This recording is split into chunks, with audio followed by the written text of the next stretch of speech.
Section 72 देखते हैं। Punishment of person guilty of one of several offences the judgment stating that it is doubtful of which. मतलब कई अपराधों में से एक अपराध के दोषी व्यक्ति के लिए दंड, जबकि निर्णय में यह कथित है कि यह संदेह है कि वह किस अपराध का दोषी है। मतलब बहुत सारे अपराध हुआ है और कोर्ट को ये क्लियर नहीं हो पा रहा है कि उसमें से किस अपराध का दोषी इसको ठहराया जाए। मतलब ये किस अपराध का दोषी है ये क्लियर नहीं हो पाया।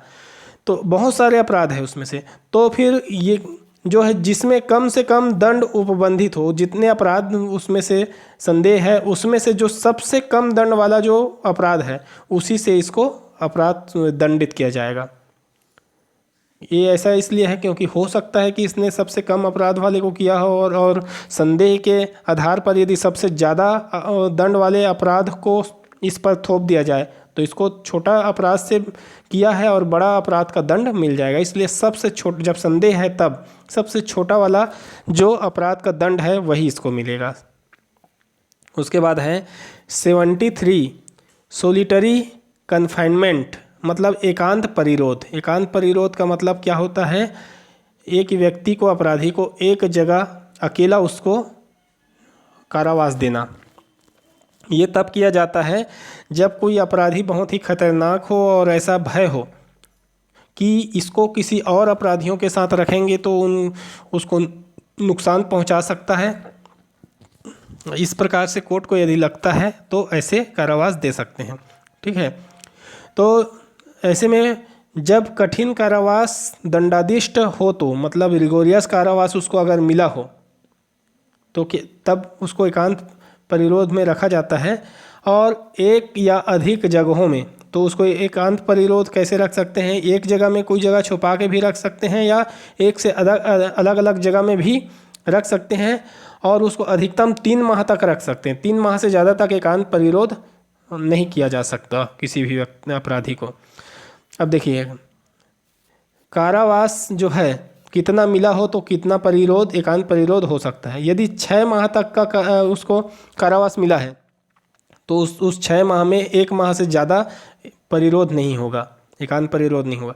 यदि 6 माह से 1 वर्ष तक भीतर हुआ है तो ज़्यादा से ज़्यादा 2 माह होगा एकांत परिरोध। यदि 1 वर्ष से ज़्यादा का कारावास मिला है तो 3 माह तक अधिकतम उसको एकांत परिरोध मिल सकता है। और उसके बाद हम देख लेते हैं section 74 limit of solitary confinement, एकांत परिरोध की अवधि, मतलब लिमिट कितना तक हो सकता है। तो देखिए, एक बार में अधिकतम 14 दिन तक उसको एकांत परिरोध में रख सकते हैं। 14 दिन से ज़्यादा तक नहीं रखेंगे क्योंकि उससे ज़्यादा रखेंगे तो हो सकता है वो व्यक्ति एकदम एकांतवास में अकेलापन महसूस करके वो मर जाए या आत्महत्या के लिए, सुसाइड कर ले, ऐसे परिस्थिति आ सकता है। इसलिए अधिकतम 14 दिन रख सकते हैं। और जब 14 दिन रखे हैं या 14 अधिकतम है 14 तो 13, 12, 10, 9, 5 जो भी रख सकते हैं। तो जितना दिन उसको एकांत परिरोध में रखेंगे उतना ही दिन का उसको अगले एकांत परिरोध के बीच में एकांत देना पड़ेगा, मतलब अंतराल देना पड़ेगा, है ना। उतना ही दिन, 6 दिन दिए तो कम से कम 6 दिन उसको अंतराल देना पड़ेगा। मतलब 6 दिन दिए हैं तो 8 दिन भी अंतराल दे सकते हैं लेकिन न्यूनतम 6 दिन देना पड़ेगा, ऐसा। अब दूसरा ये कंडीशन ये है कि कारावास 3 माह से अधिक हो। अधिक मतलब यदि उसको कारावास की सज़ा 3 माह से अधिक दिया गया है तो 1 माह में 7 दिन से अधिक उसको एकांत निरोध नहीं दिया जा सकता है। अधिकतम 7 दिन 1 माह में होना चाहिए यदि 3 माह से ज़्यादा सज़ा मिला है तो। ठीक है, उसके बाद है section 75 enhanced punishment for certain offences under chapter 12 और चैप्टर 17 आफ्टर प्रीवियस कन्विक्शन। पूर्व दोष सिद्धि के पश्चात अध्याय 12 या अध्याय 17 के अधीन कतिपय अपराधों के लिए वर्धित दंड। कहने का मतलब ये है कि अध्याय 12 या 17 के अधीन यदि 3 वर्ष या उससे अधिक वाला दंड के लिए दोष सिद्ध किया जा चुका है और उसके बाद दोबारा सेम टू सेम वही अपराध के लिए फिर दंड दिया जा रहा है, मतलब अपराध घोषित हो गया, तो ऐसे स्थिति में उसको आजीवन कारावास भी मिल सकता है या 10 वर्ष तक का कारावास भी मिल सकता है। उसके बाद है अब अगला चैप्टर है चैप्टर 4, जिसमें जनरल एक्सेप्शन दिया गया है। साधारण अपवाद। साधारण अपवाद कहने का मतलब है कुछ लोगों को जिसका कर्तव्य है कुछ करने का और उनसे कुछ अपराध हो जाता है सद्भावपूर्वक कार्य करते समय, तो ऐसे में उसको अपवाद के रूप में छूट दिया गया है या अपराधी नहीं माना गया है। उसके बारे में हम पढ़ेंगे लाइन से। Section 74, act done by a person bound और बाय मिस्टेक ऑफ फैक्ट। ठीक है, मतलब believing himself bound by law, विधि द्वारा बाध्य आबद्ध या तथ्य के भूल के कारण अपने आप को विधि द्वारा आबद्ध होने का विश्वास करने वाले व्यक्ति द्वारा किया गया कार्य। मतलब ये है कि कानून के द्वारा उसको ऐसा करने के लिए बाध्य है, मतलब बंधा हुआ है, या फिर उसको तथ्य के भूल के कारण गलती से वो ऐसा लग जाता है कि मैं ये करने के लिए विधि द्वारा आबद्ध हूँ इसलिए ऐसा कर रहा हूँ करके सद्भावपूर्वक अगर उसको करता है, ठीक है, तब ऐसी स्थिति में। लेकिन यहाँ पर कानून या विधि की भूल नहीं होना चाहिए कि ऐसा नियम था कि नहीं था, मुझको पता नहीं था, नहीं जानता था, ये नहीं चलेगा। तथ्य के भूल चल सकता है। ठीक है, तो जैसे कि एग्जाम्पल, विधि के समादेशों के अनुवर्तन में, मतलब कन्फॉर्मिटी विथ द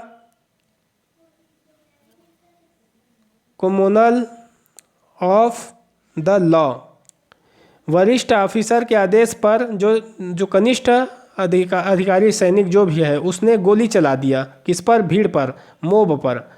तो ऐसे स्थिति में वो अपने अधिकारी का आदेश का पालन किया है और अधिकारी जो है विधि के समादेशों के अनुवर्तन, मतलब कानून के अनुसार वो आदेश दिया है। ठीक है, उसका जो कर्तव्य था उस अनुसार। तो ये जो सैनिक ने गोली चलाया वो अपराध नहीं किया है क्योंकि वो नियम का पालन किया है। दूसरा, न्यायालय का ऑफिसर ए ने जेठ को न्यायालय के आदेश से जांच के पश्चात विश्वास करके, सद्भावपूर्वक विश्वास करके जेठ को वाई है करके समझ लेता है और उसको जेठ को गिरफ्तार करके अपने अधिकारी के पास लाता है, कोर्ट में लाता है, जैसे भी है। तो अब ये सद्भावपूर्वक किया है और इसको ऐसा लगता था कि जेड ही वाई है करके, तो ऐसे में भी इसने कोई अपराध नहीं किया है। ठीक है, उसके बाद है सेक्शन 77, एक्ट ऑफ जज व्हेन एक्टिंग जुडिशरी, मतलब न्यायिकतः कार्य करते हुए न्यायाधीश का कार्य। न्यायाधीश जब न्याय का कार्य कर रहा है उस समय, तो वो अगर कोई शक्ति का प्रयोग कर रहा है, सद्भावपूर्वक उसको विश्वास है कि वह उसे वो शक्ति विधि द्वारा दी गई है, तो ऐसे स्थिति में वो जज जो है अपराध उसका नहीं माना जाएगा क्योंकि वो सद्भावपूर्वक उसको विश्वास था कि ऐसा करने की शक्ति मेरे पास है करके। ठीक, उसके बाद सेक्शन है 78, act done pursuant to the judgment और ऑर्डर ऑफ कोर्ट, न्यायालय के निर्णय या आदेश के अनुसरण में किया गया कार्य। मतलब उस न्यायालय को निर्णय आदेश देने की अधिकारिता अगर मान लो नहीं है, परंतु कार्य करने वाला कोई भी अधिकारी या कर्मचारी है, वो कार्य करने वाला व्यक्ति को विश्वास या सद्भावपूर्वक उसको विश्वास है कि उस न्यायालय को शक्ति है करके, न्यायालय को अधिकारिता थी कि मतलब ऐसा करने का करके, तो तब वो कार्य को ये व्यक्ति कर रहा है, तो ऐसे में भी इसके किए हुए कार्य अपराध नहीं है अगर वो उस न्यायालय के आदेश का पालन कर रहा है तो, क्योंकि उसको ऐसा लगता था कि न्यायालय ने ये निर्णय आदेश इसलिए दिया है क्योंकि वो उसकी अधिकारिता में था। ठीक है, उसके बाद आता है section 79, act done by a person justified और by mistake of fact, believing himself justified by law, विधि द्वारा न्यायानुमत या तथ्य की भूल से अपने को विधि द्वारा न्यायानुमत होने का विश्वास करने वाले व्यक्ति द्वारा किया गया कार्य। मतलब कोई व्यक्ति न्याय अनुमत, मतलब न्याय की अनुमति से या तथ्य की भूल हो गया है उसको कि मुझको न्याय की अनुमति होने का उसको विश्वास होता है। ठीक है, तो ऐसे स्थिति में उसको अपराध नहीं माना जाएगा जो कर रहे हो। मतलब वहाँ पर विधि का भूल नहीं होना चाहिए, है ना, विधि का भूल माफ़ नहीं किया जाता है। तो यहाँ पर देखते हैं इलस्ट्रेशन।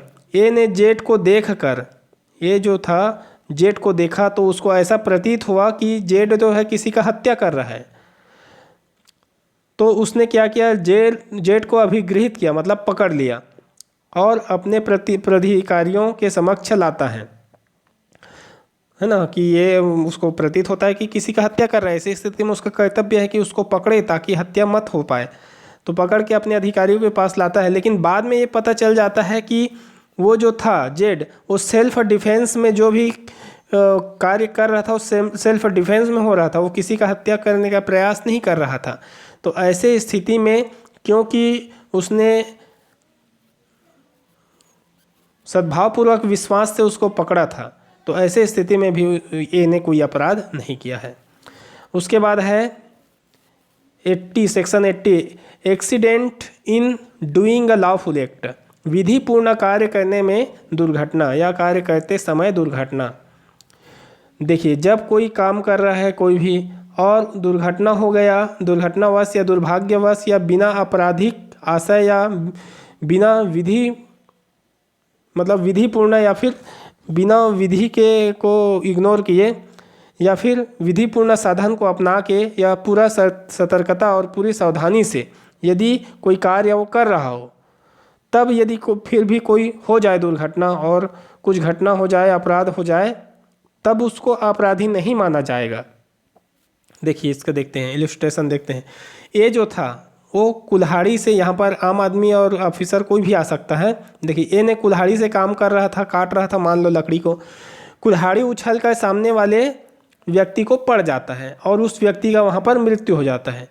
तो यदि ए जो है पूरा कुल्हाड़ी का काम पूरी सावधानीपूर्वक कर रहा था तो वो अपराध नहीं माना जाएगा, क्योंकि जानबूझकर कोई आशय से, इंटेंशन से कुछ नहीं किया है। ठीक है, तो ये है उसका मतलब।